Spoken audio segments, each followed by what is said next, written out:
Bloomburrow's out, and this well-received set has some pretty hot cards to discuss. This video is sponsored by Flipside Gaming. Check out flipsidegaming.com for all your gaming needs. Right now you can pre-order Dustborn House of Horror, or find a vast number of other great products on their website. Remember, shipping is free in the US if your order is over $100 or consists only of singles.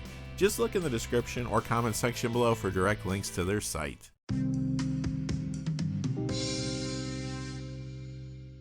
Hey there, this is John from Heroes and Legends, and welcome to the special edition of the Magic the Gathering Market Watch. Today we are looking at the top 15 hottest cards from Bloomburrow, and we will be including not just cards from the main set, but also some from the Commander decks and starter kit. Now keep in mind that this set just came out on Friday. A lot of packs are being cracked right now, cards are getting into players' hands. I would expect that many of these cards will be moving down in price in the coming days and weeks, but there could be some exceptions if a card really heats up.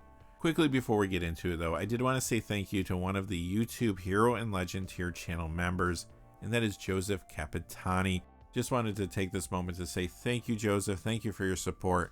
Couldn't do it without viewers like yourself. And now, without any further ado, let's get into the top 15. Coming in at number 15 is the infamous Cruelclaw. Right now $6.24, not super expensive, but this is already a 4 of in the standard Rakdos midrange deck. And I have seen some trying it in Pioneer Rakdos Vampires too, but the real story here might be simply that it's getting a ton of commander play. You see it in decks like Prosper Tomebound and Gev Scald Scourge. That's another one from Bloomburrow, by the way. But most want to use the infamous Cruelclaw as their commander in a build that includes the card Worldfire and 98 lands. Once you get the infamous Cruelclaw to deal combat damage, you will be able to play your only non-land card in the deck, Worldfire, by discarding a card. After that, you simply put your opponents away with lands that can deal direct damage or can become creatures and attack. Then you just sit back and wait for all the invitations to commander games to roll on in. Number 14 is Helm of the Host at $6.28 currently. This is the only reprint on the list today, and it is from the Family Matters Commander deck, which surprisingly does not contain a double-sided Steve and Stefan Urkel foil card. What's not surprising though is that Helm of the Host is showing up in a lot of fresh builds around a couple cards from its precon, Zinnia Valley's Voice and Arthur Marigold Knight. But of course you see Helm in tons of other commander decks old and new too, like Kalia of the Vast for example. Number 13, Storm Splitter, currently at $7. This is seeing a good amount of early commander play in old decks, new decks. The two builds using it the most are around a couple cards from Bloomburrow though. They are Alania Divergent Storm, which can be found in the main set or the starter kit, and Bria Riptide Rogue from the starter kit. Coming in at number 12 is Mockingbird, $7.01 right now, and I am seeing players trying this out in a number of different formats. It has appeared in standard Dimir midrange, Pioneer Azorius Spirits, as well as modern Jeskai Energy and Death's Shadow. In fact, Andrea Mengucci recently streamed play of the Jeskai Energy modern deck running 4 copies of Mockingbird, and it looked quite good. That led to the card actually jumping some this week right out of the gate. Mockingbird is also showing up in a bunch of commander decks old and new too. A couple examples include Yuriko the Tiger Shadow and Castrel the Wind Crested. That one's a Bloomburrow card. Number 11 is Rawl Crackling Wit, $7.50. This is already a 3 of in standard Jeskai Control. Like most of today's cards though, Rawl is also seeing a good amount of commander play in decks both old and new. The two most popular ones are around other Bloomburrow cards. These two are going to look pretty familiar, Alania Divergent Storm again from the main set or the starter kit, and Bria Riptide Rogue from the starter kit. Before we hit the top 10, just a quick reminder, this video is sponsored by Flipside Gaming. Check out flipsidegaming.com for all your gaming needs. Currently you can pre-order Dustborn House of Horror products there, but they also have a whole lot of other things MTG related and otherwise. Of course you can pick up Bloomburrow there still. And remember, if your order's over $100 or consists only of singles, shipping will be free in the United States. If you're looking for a direct link to their site, just check out the description or the comment section below. I do have it posted in both of those places. And now, without any further ado, let's get to the top 10. Number 10 is Kitsa Otterball Elite, $7.91. I have seen some trying this one in Pioneer. Is it Phoenix? Commander is the key driver for the price right now though. Some players are using it as a commander, but it's in the 99 of a number of decks too there. Again, the most popular ones are around 2 cards we saw just a moment ago. Alania Divergent Storm, again from the main set or the starter kit, and Bria Riptide Rogue from that starter kit. Number 9 is Rottenmouth Viper, $8.59. This is another card that is seeing early standard play. It's in the Golgari as well as Mono Black mid-range decks there. But again, this card is in some commander decks too. The most popular ones are around new cards from Bloomburrow as well, Egret Eater of All, Vren the Relentless, and Gevscald Scorch.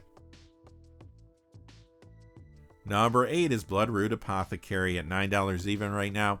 This is from the Peace Offering commander deck, but it's also a good upgrade to the Squirreled Away deck. I have seen some putting it in fresh builds around not only cards from its Peace Offering Precon, Miss Bumbleflower and Mr. Foxglove, but also around Hazel of the Root Bloom and the Odd Acorn Gang from Squirreled Away.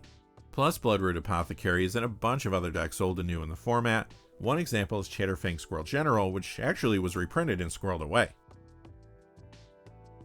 Coming in at number 7 is Lumra Bellow of the Woods, $10.09 currently. There are players trying this one in the Modern Amulet Titan decks. We'll have to see if that sticks. Commander has been the key driver though for this. It quickly became a fairly popular commander, and it's in the 99 of several builds there. The most highly played ones right now are the Necrobloom and Omnith Locus of Creation. Number 6 is Egret Eater of All, $12.32. This is one of the most highly played commanders that come out of the new set. It's also a good upgrade to Squirreled Away, and it's in fresh builds around Hazel of the Root Bloom and the Odd Acorn Gang from there, as well as Chatterfang Squirrel General, which like I mentioned was reprinted in that deck. Another strong build containing Egret though is around Camellia the Seed Miser from the main set. Number 5 is Poliwag Prodigy, $14.33. This is from the MTG Universes Beyond TGIF Commander Deck Family Matters. Oh wait, my bad, that's a Bloomburrow Commander deck. Nevertheless, Poliwag is seeing play in fresh builds around Zinnia, Valley's Voice from there. Poliwag Prodigy is also in a number of other Commander decks though, both old and new. Two of the more highly played ones are around cards from Bloomburrow's main set. They are Clement the Worrywart and Glarb Calamity's Augur.